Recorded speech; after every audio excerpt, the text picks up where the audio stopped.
माय मराठी समूह दीपशरण चॅनल प्रस्तुत भाव माझ्या मनातला स्पर्धेसाठी मी सौ निधी नितीन कुलकर्णी माझे स्वलिखित सादर करीत आहे।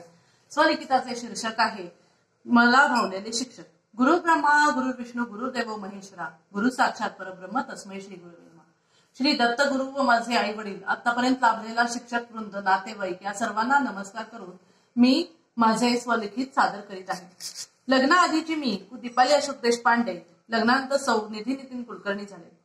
माझा जन्म पुण्यातला असला तरी वडील इचलकरंजी या गावी नोकरीला होते। माझे पहिलीपर्यंतचे शिक्षण इचलकरंजीच्या गंगामाई शाळेत झाले। तिथून माझ्या वडिलांनी पुण्याला स्थलांतर केले। पुण्यात आल्यानंतर खऱ्या अर्थाने माझ्या आयुष्याला कलाटणी मिळाली। पुण्यात माझी शाळा होती विद्या विकास विद्यालय सहकारनगर येथे। या शाळेचे संस्थापक व संस्कृतचे गाढे अभ्यासक शिक्षक श्री लक्ष्मीकांत जांभोरकर सर। लहान मूल म्हणजेच मातीचा गोळा, जसा त्याला आकार द्याल तसाच तो स्वतःला साकारेल।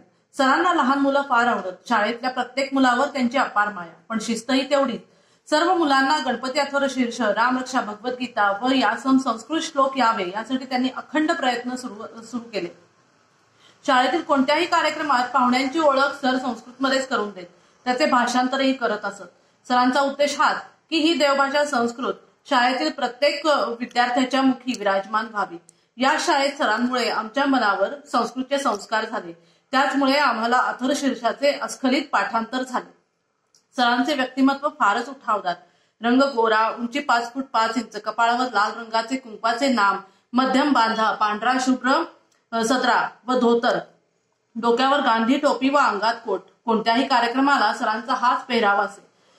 शाळेत गणेशोत्सव, दुर्गापूजा हे 2 सण उत्साहात साजरे होत। गणपती वाजत गाजत आणण्यापासून ते त्याचे विसर्जन होईपर्यंत रोज 5 दिवस त्याची आरती व अथर्व शीर्ष अखंड पार पडे। कधी कधी सर अथर्व शीर्ष मनातल्या मनात म्हणायला सांगत। त्यावेळी आमच्या बालमनाला प्रश्न पडे की मनातल्या मनात म्हटलं तर ते देवाला ऐकू कसं जाणार। त्यावेळेला सर सांगत की श्रद्धेनं कुठलीही केलेली गोष्ट तर ती देवाला पोहोचतेच। सर नेहमी म्हणत, ताट बसा पण ताट वागू नका। त्यांच्या या बोलण्याचा अर्थ आम्ही मोठे झाल्यावर दुनियादारीतून समजला। नकळत्या वयात मनावर झालेले नैतिकतेचे संस्कार सरांमुळे मिळाले। शाळेत भगवद्गीता पाठांतर स्पर्धा होत्या। माझा त्यात 3रा नंबर आला। सरांच्या हस्ते बक्षीस मिळालं, पण या बक्षिसाच्या रकमेपेक्षा सरांनी दिलेली कौतुकाची थाप, आत्मविश्वास याची सिजोरी जास्त महत्वाची होती। ही शाळा 7वी पर्यंतच होती। 7वीचा निरोप समारंभ होता। त्यावेळेला कोणाला आपले विचार मांडायचे असतील त्यांनी स्टेजवर यावं असं सांगण्यात आलं।